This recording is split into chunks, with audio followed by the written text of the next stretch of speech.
I never thought I'd be the center of a family war. Growing up in Boston with my sister Emma and our parents, life was simple. Mom taught elementary school. Dad ran a small accounting firm, and we lived in a modest house in Dorchester. We weren't rich, but we had enough. What made us special was Grandma Rose's house in Cape Cod, a beautiful Victorian by the sea where we spent every summer. Those memories are like photographs in my mind.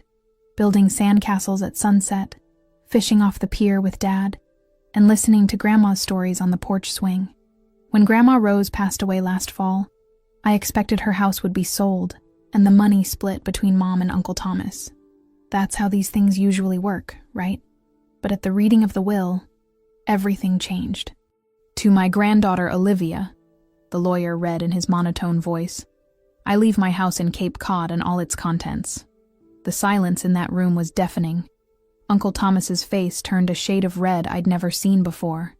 My cousin Patrick stared at me like I'd stolen something right out of his hands. Even Mom looked shocked, though she tried to hide it.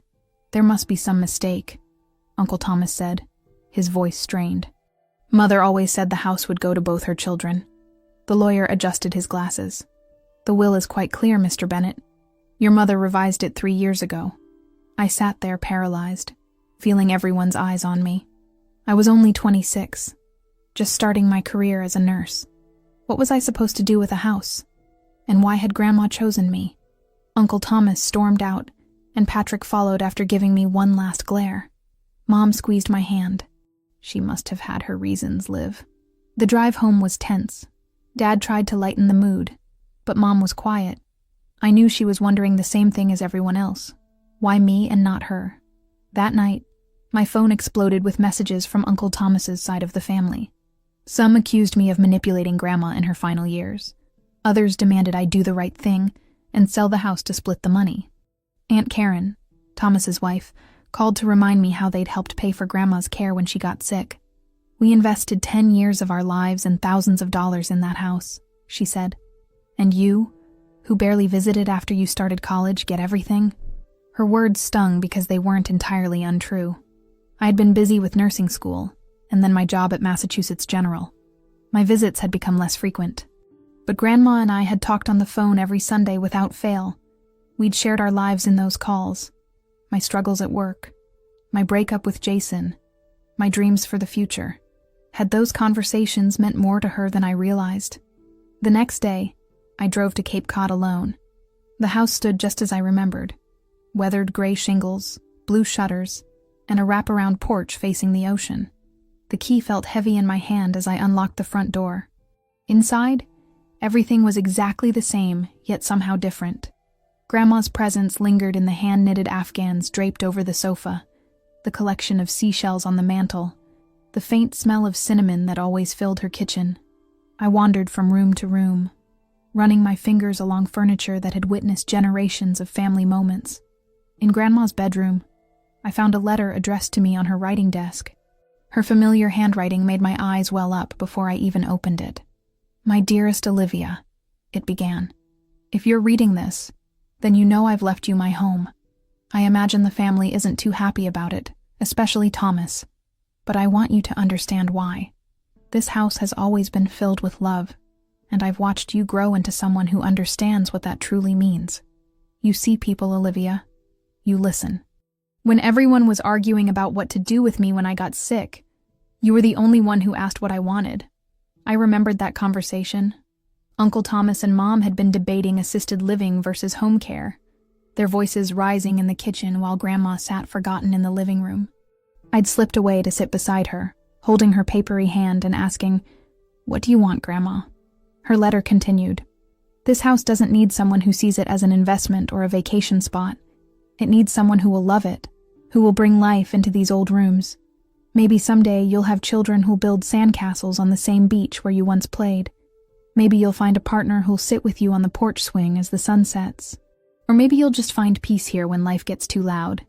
Whatever you choose, the house is yours with no strings attached. All I ask is that you make room for joy within these walls. I folded the letter, my hand shaking. Grandma had seen something in me that I hadn't fully recognized in myself, but her gift had come with an unexpected price. A family divided. My phone rang. It was Mom. "How is it?" she asked softly. "It's still Grandma's house," I said, looking out at the ocean. "Just emptier now." "Thomas is talking about contesting the will," she warned. "He says Rose wasn't in her right mind when she changed it." The words felt like a slap. "That's not true, and you know it. Grandma was sharp until the end." Mom sighed. "I know, honey, but Thomas feels betrayed. He's been counting on selling that house for his retirement." "And what about you?" I asked, afraid of her answer. "Do you think I should give it up?" There was a pause. I think my mother made her choice, and she wasn't a woman who did anything without careful thought. Relief washed over me, but it was mixed with sadness. The house that had once brought our family together was now driving us apart. That evening, I sat on the porch swing watching the waves. A text from my cousin Patrick popped up. "Hope you're enjoying your theft." I turned off my phone. The inheritance that should have felt like a blessing now felt like a burden. But as the ocean breeze wrapped around me, I could almost hear Grandma whispering, "Stand your ground, Olivia. Some gifts are worth fighting for." And in that moment, I decided I would. This wasn't just about a house anymore. It was about honoring Grandma's wishes, about proving she hadn't misplaced her faith in me. The family war had just begun, but I wasn't going to surrender without a fight. The family meeting was Mom's idea. "We need to clear the air," she insisted over the phone. 2 months of cold shoulders and nasty texts isn't solving anything." I agreed reluctantly. Maybe it was time to face everyone instead of hiding out in Grandma's house. My house, avoiding the conflict. So on a chilly Saturday in March, they all arrived. Mom and Dad, Uncle Thomas and Aunt Karen, cousins Patrick and Melissa. The tension they brought made the spacious living room feel claustrophobic. Uncle Thomas spoke first, not bothering with pleasantries. "I've consulted with a lawyer," he announced, standing by the fireplace like he was making a corporate presentation. "There are grounds to contest the will. Mother changed it when she was 78, and we have concerns about undue influence." I felt my face flush. Undue influence? You mean talking to my grandmother on the phone every week? Sending her cards? Being her granddaughter? "You were her nurse," Patrick chimed in, arms crossed. "You knew exactly what to say to manipulate her." "I wasn't her nurse. I'm a nurse in general. There's a difference." My voice was rising despite my efforts to stay calm, and I never once discussed the will with Grandma. Mom stepped in. "Thomas, Rose was perfectly competent when she changed her will. Dr. Miller saw her regularly, and he can attest to that. She was old and impressionable," Aunt Karen said, her diamond tennis bracelet catching the light as she gestured dismissively. "And I'm sorry, but it's just not fair. We've put money into maintaining this place for years. New roof in 2018, updated plumbing in 2020. Where was Olivia then?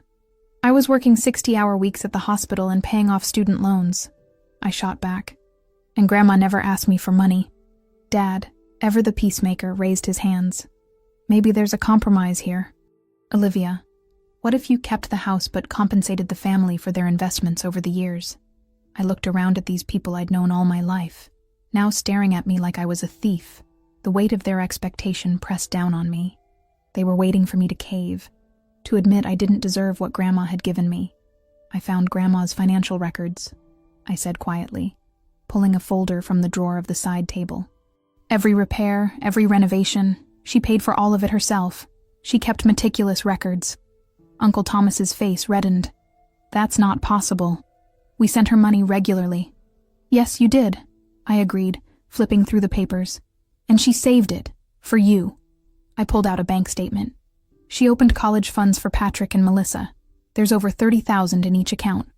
Melissa's eyes widened, but Patrick scoffed. "We're way past college." "Then it's just a gift," I said. "But the point is, she never spent your money on this house. She wanted you to have it for yourselves." Uncle Thomas snatched the papers from me, scanning them with narrowed eyes. The room fell silent except for the ticking of Grandma's old clock on the mantel. "This doesn't change anything," he finally said, but his voice had lost some of its conviction. "The house should still be part of the estate for all of us to share." I stood up, surprising even myself with my steadiness. "I want to show you something." I led them upstairs to the small room that had always been mine during summer visits. Opening the closet, I pulled out a stack of sketchbooks. Grandma kept everything, I explained, laying them on the bed. Each book was filled with drawings I'd made over the years. The lighthouse at dawn, seagulls on the beach, Grandma knitting on the porch. She saved every birthday card I sent, every letter from nursing school. I pointed to the bulletin board where she'd pinned them all. She saved our stuff too, Patrick muttered, but he sounded less certain. I'm sure she did, I nodded. Grandma loved all of us, but this house... I gazed out the window at the ocean beyond. This house was special to me in a way you all couldn't understand because you had so much more. Uncle Thomas, you had the family business, the big house in Wellesley, the country club membership. Patrick and Melissa, you had private schools and European vacations. We worked hard for those things, Aunt Karen interjected. I know you did, but this house was the only place I ever felt special. Grandma knew that. When I was 12, I told her I wanted to live here forever. She said maybe someday I would. Mom's eyes filled with tears. You never told me that. The room felt different now. The anger had faded, replaced by something more complicated, a mixture of memory and loss that we all shared. Uncle Thomas cleared his throat. Even if what you're saying is true, this property is worth over $1 million. It's not just about sentimentality. I know, I said, meeting his gaze. That's why I've made a decision. I'm not selling the house and I'm not giving it up, but I am opening it to the family. I explained my plan. The house would remain mine, as Grandma intended, but every family member would have guaranteed time here each year, 2 weeks for each household, scheduled in advance. All I asked was that they respect the property and contribute to a maintenance fund for repairs. It's not what you wanted, I acknowledged, but it honors what Grandma wanted while still keeping the house in the family for everyone to enjoy. Uncle Thomas stared out the window for a long moment. We'll consider it, he finally said. That wasn't acceptance, but it wasn't rejection either. As they filed out of the room, Mom lingered behind. Your grandmother would be proud of you, she whispered, squeezing my hand. You didn't back down, but you didn't shut them out either. After they left, I walked along the beach, the March wind whipping my hair. 2 gulls squabbled over a piece of shell before flying off in opposite directions. Families were messy, I reflected. You couldn't force harmony, but you could create space for it to grow. That night, Emma called. My sister had been traveling in Australia during all the drama, getting updates from Mom but staying out of it. So how'd it go? She asked. World War III? More like a ceasefire, I said, curling up on Grandma's old armchair. They're still not happy, but I think they're starting to understand. Good for you, standing your ground, Emma said. I've been worried you'd give in just to keep the peace. I almost did, I admitted. But then I remembered something Grandma used to say. Peace at any price isn't peace at all. It's surrender. Emma laughed. Sounds like her. So what now? I looked around the quiet house, imagining summer voices filling it again. Children running up and down the stairs, screen doors slamming, the smell of clam chowder drifting from the kitchen. Now I make this place mine, I said, while keeping it a little bit everyone's too. Delicate balance, Emma commented. Life usually is, I replied. And for the first time since the will reading, I felt something like peace settle over me. The war wasn't over. Uncle Thomas wouldn't give up easily, and Patrick might never forgive me, but I'd found my footing. Grandma had trusted me with her legacy, and I wouldn't let her down. Outside, the tide was coming in, waves washing away the day's footprints on the sand. Tomorrow would bring fresh tracks, fresh challenges, but tonight, in this house by the sea, I was exactly where I was meant to be. Spring turned to summer, and an uneasy truce settled over our family. Uncle Thomas had grudgingly accepted my compromise, though our conversations remained strained and formal. Patrick still refused to speak to me directly, communicating through his sister Melissa when necessary. At least Melissa had softened, especially after spending a weekend at the house in May. I forgot how peaceful it is here, she'd admitted, watching the sunset from the porch. Patrick's being stubborn, but he'll come around eventually. I wasn't so sure. Some wounds don't heal easily, especially when pride is involved. I'd taken a leave of absence from the hospital to spend the summer in Cape Cod, partly to establish my presence in the house, but mostly because I needed space to figure out my next steps. Boston felt distant now, my apartment there more of a storage unit than a home. Each morning, I woke to the sound of waves and seagulls, feeling Grandma's presence in every corner of the house. I'd started making small changes, repainting the kitchen a soft blue instead of its faded yellow, updating the ancient washing machine, clearing out decades of accumulated magazines from the sunroom. Nothing drastic, just enough to make the place functional for a young woman living alone. Each change felt like a conversation with Grandma. "Is this okay?" I'd ask aloud sometimes, imagining her practical nod. It was during one of these renovation days in July that I discovered the box in the attic. I'd gone up there searching for an old fan, sweating in the stuffy heat as I picked through holiday decorations and forgotten furniture. The wooden chest was tucked under the eaves, its brass latch tarnished with age. Inside were bundles of letters tied with faded ribbon, photographs I'd never seen before, and a journal with Rose Bennett 1956 written on the first page. I brought everything downstairs and spent the afternoon at the kitchen table, piecing together a story I'd never known. The letters were from a man named James Sullivan, written over the course of 2 years. The photographs showed a younger version of my grandmother with a tall, dark-haired man on this very beach. And the journal revealed a Rose Bennett I'd never met, a young woman passionately in love with a man her family disapproved of. "Mother says I must end things with James," she'd written in one entry. "She says the Sullivans are beneath us, that I will regret throwing my life away on a fisherman's son. But when I'm with him, nothing else matters. He understands me in ways no one else ever has." I read until sunset, following the doomed romance through seasons of joy and heartbreak. James was Catholic. The Bennetts were staunch Protestants. James's family had lived in Cape Cod for generations, working-class people who made their living from the sea. The Bennetts were successful merchants from Boston, who viewed their summer home as evidence of their social climbing. The differences proved insurmountable. In the final letter, James wrote of taking a job on a merchant vessel, leaving Massachusetts perhaps forever. The last journal entry was tear-stained. "I've done what they asked. James is gone, and I will marry Edward next spring as planned. Mother says I'll forget in time, that this kind of love is just youthful folly. Father says I've made the right choice for my future, but it doesn't feel right. It feels like dying. Edward." My grandfather, who'd passed away before I was born. Their marriage had lasted over 40 years until his death, producing 2 children, my mother and Uncle Thomas. By all accounts, it had been a good marriage, stable and comfortable. But had Grandma ever forgotten James? The next day, I drove to the local historical society. The elderly volunteer at the desk perked up when I mentioned the Sullivan family. "Oh, the Sullivans, one of the oldest fishing families in town. Now, let me think. James Sullivan would have been..." She tapped her fingers on the desk. "He was about your grandmother's age. Handsome fellow, as I recall. Left town in the 50s, came back about 20 years later after his wife died. Lived in that little blue house by the harbor until he passed in 2012. My heart raced. He came back? Did he and my grandmother ever reconnect?"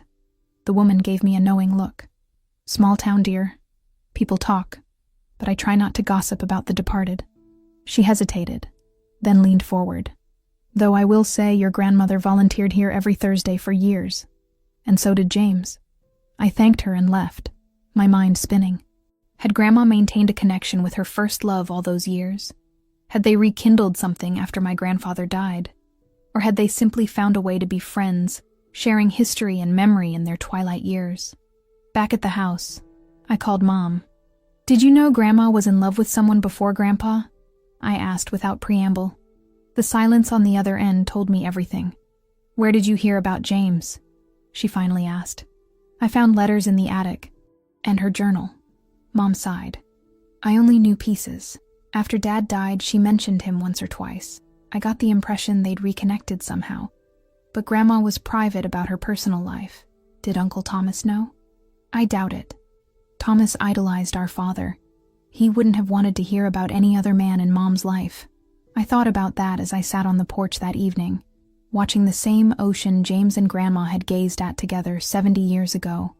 Had the house been a connection to him all these years? Is that why she'd held on to it so fiercely, even when Uncle Thomas suggested selling it after Grandpa died. The next day brought an unexpected visitor. Uncle Thomas's Mercedes pulled into the driveway around noon. He rarely came alone, and my stomach knotted as I watched him approach, his face unreadable behind sunglasses. "We need to talk," he said as I opened the door. In the living room, he declined my offer of lemonade and sat stiffly on the edge of Grandma's favorite chair. "Patrick told me you're making changes to the house, so that was it. Melissa must have mentioned my renovations to her brother." "Nothing major," I assured him. "Just some paint, a few appliance upgrades. The washing machine was from the 1980s, Uncle Thomas." He removed his sunglasses, revealing eyes so like my mother's.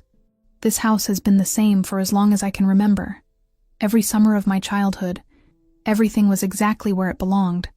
That consistency meant something. For the first time, I glimpsed the emotional attachment beneath his anger. This wasn't just about money or fairness. It was about preserving a past he cherished. "I'm not erasing anything important," I said gently. "The furniture is the same. The photos are still on the walls. I'm just making it livable for today." He glanced around, perhaps checking that I was telling the truth. His gaze landed on the box of letters I'd left on the coffee table. "What's that?" I hesitated, then decided on honesty. "Letters I found in the attic, from a man Grandma loved before Grandpa." The color drained from his face. "What are you talking about?" I explained about James Sullivan, showing him the photographs and journal entries. He listened in rigid silence, his jaw tightening with each word. "This is absurd," he finally said. "Mother was devoted to my father. This is just some youthful infatuation. It doesn't mean anything." "It meant something to her," I countered. "She kept these letters for 70 years. Uncle Thomas stood abruptly. "I don't know what you're trying to prove with this invasion of privacy. But my mother and father had a perfect marriage. Whatever schoolgirl crush you've dug up doesn't change that." "I'm not trying to rewrite their story," I said, keeping my voice even. "But Grandma was a complete person with a past that shaped her. Don't you want to know who she really was?" He stared at me for a long moment, something vulnerable flickering across his face before the anger returned. I knew who she was. She was my mother. He moved toward the door, then paused. "I'd appreciate it if you kept this discovery to yourself. There's no need to tarnish everyone's memories with ancient history." After he left, I sat with the letters again, tracing Grandma's handwriting with my fingertips. Uncle Thomas wanted to preserve a perfect image of his parents' marriage, unsullied by complication or compromise. But wasn't the reality that Grandma had loved deeply, lost painfully, and still built a good life with another man far more remarkable?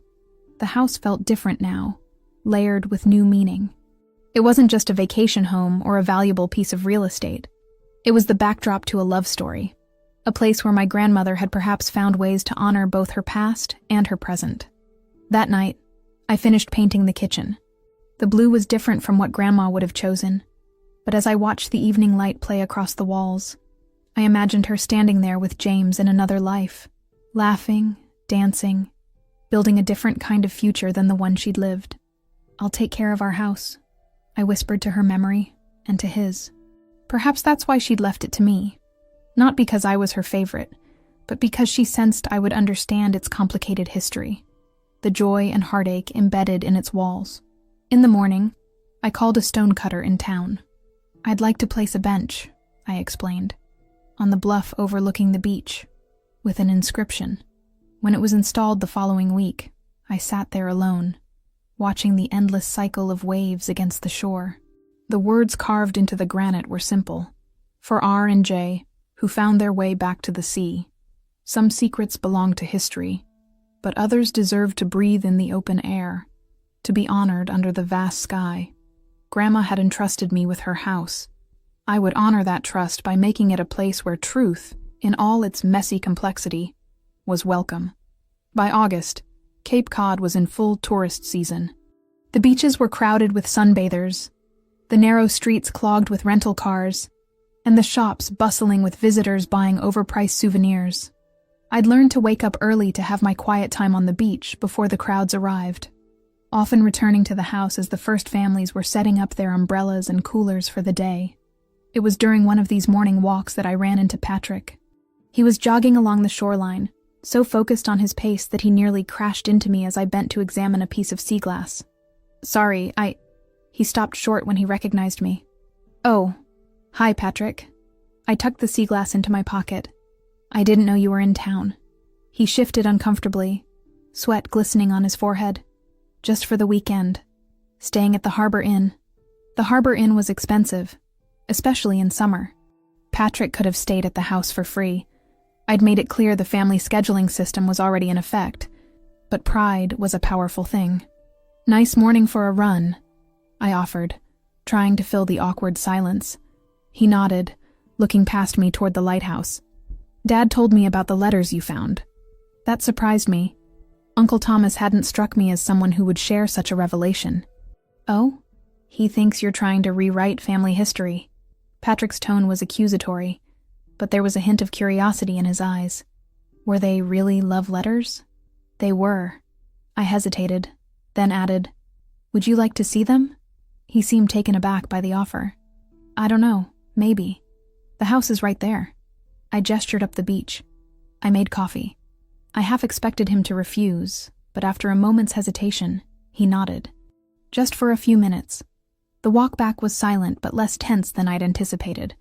At the house, Patrick paused on the porch, taking in the fresh paint on the shutters and the new cushions on the wicker furniture. "It looks good," he admitted reluctantly. "Different, but good." In the kitchen, I poured coffee while Patrick examined the blue walls. "Grandma would have liked this color," he said, surprising me again. "She always said the kitchen was too yellow." "Really? I thought you'd be upset about the changes." He shrugged. "Dad's the one who wants everything frozen in time. I just went along with it because—" He trailed off, struggling to articulate something complicated. "Because you feel I took something that should have been partly yours," I finished for him. His gaze met mine directly for the first time in months. "Wouldn't you feel the same way if the situation was reversed?" It was a fair question. "Probably," I admitted. "But I'd like to think I would have tried to understand Grandma's reasons instead of declaring war." Patrick sipped his coffee, saying nothing. I retrieved the box of letters from the living room. "Here, take a look if you want." He hesitated, then carefully lifted the top letter from the stack. As he read, his expression softened. "I've never known anyone with a mind like yours." He read aloud. "You see the world in colors I've never imagined." Wow. This guy was seriously into Grandma. James Sullivan, I supplied. They grew up together here in Cape Cod. Different social classes, different religions. Her parents disapproved. Patrick flipped through more letters, pausing at the photographs. "She looks happy," he observed. "Different from how I remember her. She was 18 when these were taken. Whole life ahead of her." He looked up. "Did she regret marrying Grandpa instead?" "I don't think so. I think she loved him too, just differently. And she had Mom and your dad and all of us." I traced the edge of my coffee mug. "But I think a part of her always wondered what might have been." Patrick set down the letters carefully. "So she left you the house because—" "I'm not entirely sure. But I think it was partly because I was the only one who saw her as a complete person, not just as Grandma. We talked about real things. My struggles at work, my fears, my dreams. I told her about my breakups and my successes. She told me stories about her life. Maybe she sensed I would understand this part of her story too." He nodded slowly. "Dad always put her on this pedestal. Perfect mother, perfect wife. I guess it would be hard to live up to that." "Very hard," I agreed. "Maybe impossible." We sat in companionable silence for a moment. Then Patrick cleared his throat. "I still think the inheritance was unfair. But I shouldn't have been such a jerk about it. Your compromise was reasonable." Coming from Patrick, this was the equivalent of a full apology and surrender. I fought to keep my expression neutral. "Thanks. That means a lot." He glanced at his watch. "I should go. Melissa and I are meeting for breakfast. Invite her to come by later if you want. I put fresh sheets in all the guest rooms. No point staying at the Harbor Inn when there's plenty of space here." He looked surprised, then thoughtful. "I'll think about it." After he left, I sat on the porch, watching the beach fill with people. The morning's encounter felt significant. like the first crack in a wall that had seemed impenetrable. Patrick might never become my biggest fan, but maybe we could find a way to be family again. That afternoon, my phone rang with a call from a Boston number I didn't recognize. "Is this Olivia Bennett?" a man's voice asked when I answered. "Yes, who's calling?" "My name is Michael Sullivan. I believe you've been asking around town about my grandfather, James Sullivan." My heart skipped. "Yes, I have. I found some letters he wrote to my grandmother, Rose Bennett." There was a pause. "Would it be possible for us to meet? There are some things about their story you might want to know." We arranged to meet the next day at a cafe in town. As I hung up, I felt a flutter of anticipation. The story I'd pieced together from letters and journal entries was incomplete. Michael Sullivan might hold the missing pieces. That evening, to my surprise, Patrick and Melissa showed up at the door with their overnight bags. The inn was too noisy, Patrick claimed, though I suspected the real reason had more to do with curiosity than accommodations. As we sat on the porch watching the sunset, Melissa asked about the letters. I told them what I knew, and about the call from Michael Sullivan. "I'm coming with you tomorrow," Patrick declared. "If this guy knows something about our grandmother, I want to hear it too." "Me too," Melissa chimed in. "This is like a mystery novel unfolding in real life." I smiled, feeling a warmth that had nothing to do with the summer evening. "Grandma would love this," I said.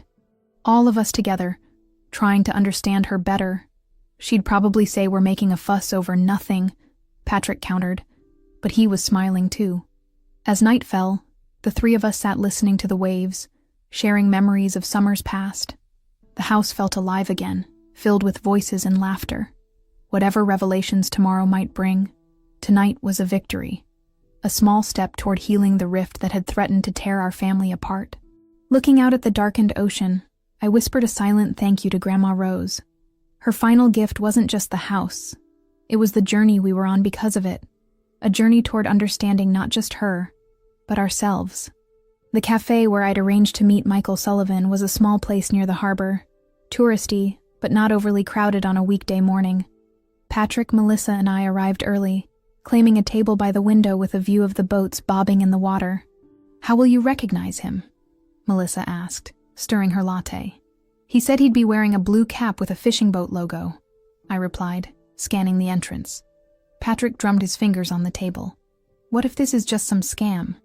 Guy heard about the rich Bennett family and cooked up a story to get money." "Always the skeptic," Melissa sighed. "Not everyone is after our money, Pat. Statistically speaking, a surprising number of people are," he retorted, but there was no real bite to his words. I spotted him before he spotted us. A man in his late 50s with salt and pepper hair and the promised blue cap. He had a weathered face and bright blue eyes that surveyed the cafe carefully. Something about those eyes seemed familiar. I raised my hand, and he nodded, making his way to our table. "Olivia?" he asked, his voice the same as on the phone. "Yes, and these are my cousins, Patrick and Melissa Bennett." Michael shook hands with all of us, settling into the fourth chair. Up close, the familiarity of his features was even more striking.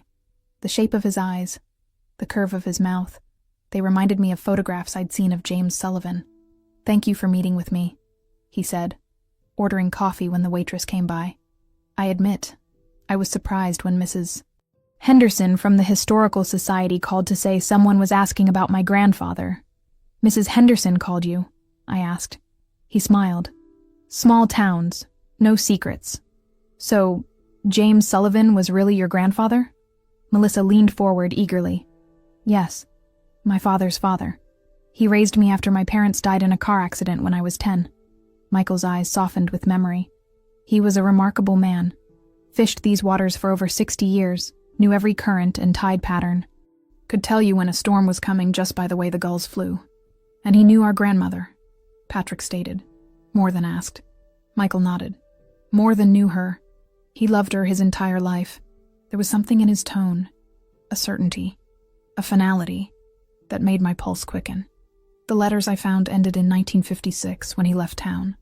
But the lady at the Historical Society said he came back years later. He left on a merchant vessel, worked his way around the world for almost a decade," Michael confirmed. "Eventually settled in California, married my grandmother, had my father. But after my grandmother died in the mid-70s, he came back to Cape Cod, said he'd seen enough of the world and wanted to die where he was born. And he reconnected with our grandmother? I asked. Michael's gaze met mine. They never fully disconnected.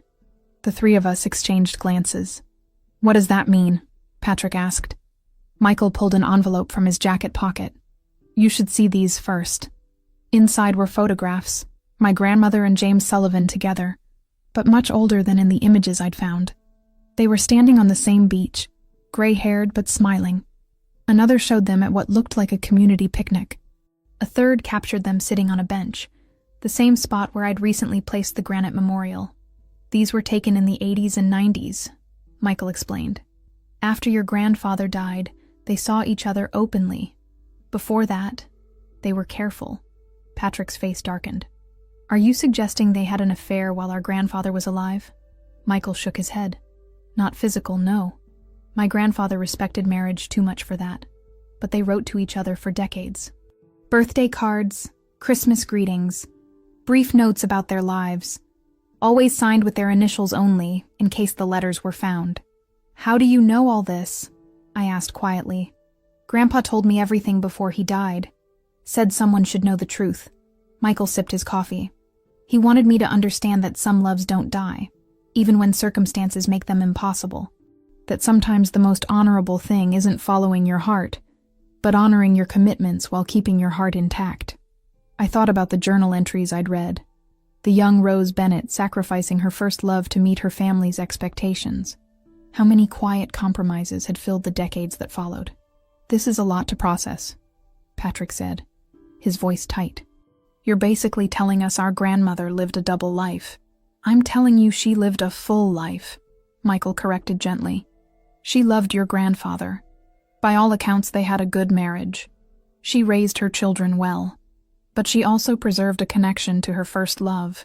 I don't see that as a betrayal, but as a remarkable balancing act. Melissa, who had been quiet, suddenly spoke up. The Thursday volunteering at the Historical Society. That was their cover for spending time together, wasn't it? Michael nodded. They really did volunteer, cataloging old photographs and documents. But it gave them a few hours together each week, where no one would question them being in the same place. Did anyone in town know? I asked. Some suspected, I'm sure, but people here respected their privacy. He hesitated, then added, There's something else you should know. About the house. We all leaned forward slightly. This house belonged to my grandfather's family originally, Michael said. The Sullivans built it in the 1880s, when they had a profitable fishing business. But during the Depression, they fell on hard times and had to sell it. The Bennetts bought it as their summer home. I tried to absorb this new information. So when Grandma spent summers here as a girl, she was living in the house where James had grown up. That's how they met. He still lived nearby and worked on the fishing boats. The first time they spoke, he told her she was sleeping in what used to be his bedroom. The revelation settled over us like a spell. The house had belonged to the Sullivans before it belonged to the Bennetts. No wonder it had meant so much to both of them. There's more, Michael continued. After your grandfather died, my grandfather offered to buy the house back. He'd saved his whole life, had the money ready, but your grandmother refused to sell it to him. Why? Melissa asked. Because she wanted it to stay in her family. Specifically, his eyes met mine. With you, Olivia. I felt as if the air had been sucked from my lungs. How do you know that? Grandpa told me. They talked about the future often as they got older. She told him her plans for the house years before she changed her will. Patrick looked as stunned as I felt. But why Olivia specifically? Michael shrugged. I can't answer that for certain. But my grandfather had a theory. He said Rose saw something of herself in you. A kind of independence, a way of looking at the world. He said she told him once that you were the only one who asked questions about her life, not just as a grandmother, but as a woman who'd lived through changing times. The cafe seemed to fade around me as the pieces clicked into place. The long phone calls with Grandma, the stories she'd told me about her youth, the way she'd encouraged me to follow my own path even when it was difficult. There's one last thing. Michael reached into his pocket again and pulled out a small box. My grandfather wanted Rose to have this, but she refused. Said it would raise too many questions. After she died, I found it among his things with a note asking me to give it to whoever inherited the house. He slid the box across the table. Inside was a delicate silver bracelet with a single charm. A tiny house. He had it made in the 60s, Michael explained. Said it represented what they'd lost and what they'd found. A home in each other, even when they couldn't be together physically. I looked up to find Patrick watching me, his expression unreadable. So, all this time, he said slowly, the house was never just about money or fairness. It was about a love story none of us knew about. Not all love stories are straightforward, Michael said. Some take detours, span decades, shape families in ways no one sees. We talked for another hour, Michael sharing stories his grandfather had told him about Rose, how she loved poetry and knew every constellation in the night sky, how she once swam all the way to the sandbar and back when they were teenagers, how she could name every type of seashell on the beach. When we finally parted ways, Michael handing me a folder of photographs to keep, something had shifted between Patrick, Melissa, and me. The house we'd been fighting over now felt like something different. Not just an inheritance or an investment, but a chapter in a larger story that had been unfolding for nearly a century. Walking back along the harbor, the silver bracelet cool against my wrist, I thought about Grandma's final gift. Not just the house or its history, but the truth, messy, complicated, and ultimately beautiful, about the capacity of the human heart to contain multitudes. Uncle Thomas arrived unannounced the next day, his Mercedes kicking up dust as it pulled into the driveway. I was sitting on the porch, going through the photographs Michael Sullivan had given me, when I heard the car door slam. "The kid said you found James Sullivan's grandson," he called as he climbed the steps. No greeting, no pleasantries. That was Uncle Thomas, direct to the point of abruptness. "Hello to you too," I replied, setting aside the photos. "Yes, we met him yesterday." Uncle Thomas settled heavily into the wicker chair opposite mine, looking tired. He'd aged in the month since Grandma's death, the lines around his eyes deeper, his hair grayer. And he told us some things about Grandma and James. Things you probably don't want to hear. He sighed, removing his sunglasses to rub his eyes. Patrick already called me. Said they wrote to each other for years. Said the house originally belonged to the Sullivans. I nodded, surprised that Patrick had taken the initiative to call his father. That's the gist of it. Uncle Thomas gazed out at the ocean, his expression distant. "I found a letter once when I was about 16. It was in her desk drawer. Just a birthday card, really, signed with the initial J. I asked her about it, and she said it was from an old school friend. I believed her." He shook his head. "Kids never really see their parents as people, do they? With their own histories, their own secrets. I think that's normal," I said gently. "We want to see them as just our parents. Your mother was always different that way. More curious about who Mom was before she had us. I just wanted her to be straightforward, predictable." He smiled grimly. Turns out she was the most unpredictable of all. I offered him the folder of photographs. "You might want to see these. They were taken after Grandpa died, when Grandma and James were spending time together openly." He hesitated, then took the folder, flipping through the images with careful movements. I watched his face, expecting anger or denial, but what I saw instead was a more complex emotion. Something like grief mixed with dawning understanding. "She looks happy," he finally said, his voice rough. "Happier than I remember her being with Dad, if I'm honest." "I think she loved them both," I offered, "just in different ways." He nodded slowly. "Mom was from a different generation. People didn't divorce then, didn't follow their hearts if it meant breaking commitments. They endured." He handed back the folder. "I've spent my whole life trying to live up to my father's expectations, even after he was gone. Straight A student, Harvard Business School, taking over the family firm, marrying Karen because she came from the right kind of family. Sometimes I wonder," he trailed off. "Wonder what? If I've ever made a single choice that was truly mine." He looked at me directly. "That's why you got the house, you know. Because you make your own choices, consequences be damned." I was startled by this insight. "Is that what Grandma told you?" "She didn't have to." He gestured around at the porch, the ocean beyond. You were always different here, more yourself. The rest of us were playing roles. The successful son, the perfect grandchildren. You were just Olivia, asking questions, making messes, challenging everything. Mom loved that about you. The admission hung between us like a fragile thing. Uncle Thomas had never spoken to me this way, never revealed anything so personal. I'm sorry about how I reacted to the will, he said after a moment. It wasn't really about the money. It was about feeling like she chose you over me, over all of us. She didn't, though. Not really. I twisted the silver bracelet on my wrist. I think she chose to honor a part of her life that had been hidden too long. The house connects to James, to their story. Maybe she wanted someone to finally know the whole truth. Uncle Thomas nodded, seeming to accept this. Patrick mentioned your offer to let us use the house. I appreciate that. It's only fair. This is still a family home. He glanced at his watch, already retreating behind his usual reserve. I should go. Karen's expecting me back for dinner. He stood, hesitating. The bench you put on the bluff. Patrick told me about that too. For R&J, I confirmed. I didn't know the full story then, but it felt right. It is right, he said quietly.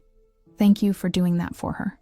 After he left, I sat watching the afternoon light play on the waves, thinking about the generations that had passed through this house, the Sullivans who built it, the Bennetts who summered in it, and now me, trying to honor them all. Mom called that evening, eager to hear about the meeting with Michael Sullivan. So it's true? She asked after I recounted everything.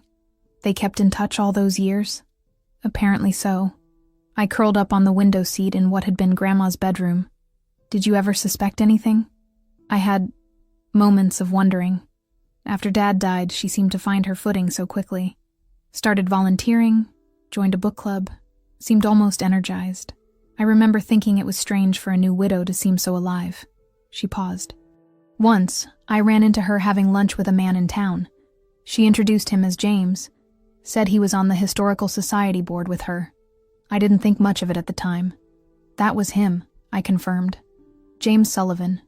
Looking back, I can see it now. The way she lit up when she talked about her volunteer days, the walks she took alone on the beach.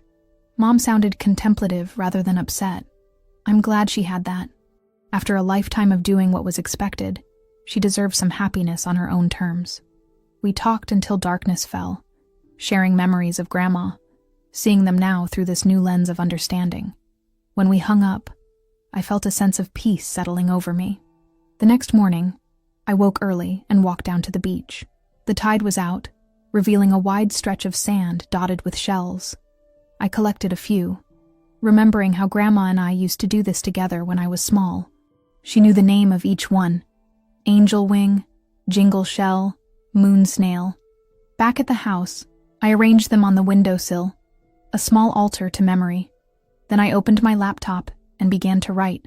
Not just Grandma's story, but the story of the house itself, built by Sullivans, bought by Bennetts, now a bridge between past and present.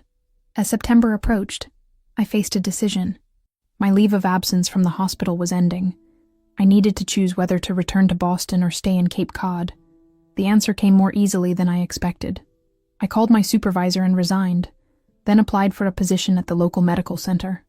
The salary would be lower, the prestige less, but something about being here felt right in a way Boston never had. The house was changing me, or perhaps revealing who I'd always been beneath the busy nurse, the dutiful granddaughter, the peacemaking niece. Here, with the constant sound of waves and the shifting light on the water, I was finding my own rhythm. Uncle Thomas called a week later with surprising news. I've been thinking about what you said, about making choices that are truly mine. His voice had an unfamiliar energy. I'm taking a sabbatical from the firm. 6 months, maybe a year. Really? What will you do? Travel. Read books that aren't about business strategy. Maybe learn to sail. He laughed, the sound so unexpected it made me smile. Karen thinks I'm having a midlife crisis. Are you? Maybe. Or maybe I'm finally having an authentic response to learning my mother kept part of herself hidden for decades. Either way, it feels necessary. After we hung up, I walked through the house. touching the walls that had witnessed so much: joy and sorrow, secrets and revelations, love deferred and love reclaimed. My house now, but always Grandma's too, and James's, and all the Sullivans and Bennets who had lived here before us. Outside, the September light was golden on the water. Soon the tourists would be gone, the beaches empty, the town quiet for the winter. Patrick and Melissa had already booked a week for Thanksgiving, and Mom was coming for Christmas. Even Uncle Thomas had tentatively asked about bringing his sailboat next summer. The family war had ended, not with a surrender, but with a deeper understanding. We were all more complicated than we appeared, just as Grandma had been, just as the house itself was more than just wood and glass and stone. On the bluff, I sat on the granite bench, feeling the sun warm on my face. "I understand now," I whispered, though there was no one to hear. "Why you chose me. Why the house matters." The only answer was the sound of waves breaking against the shore, constant as a heartbeat, enduring as love, but somehow it was enough.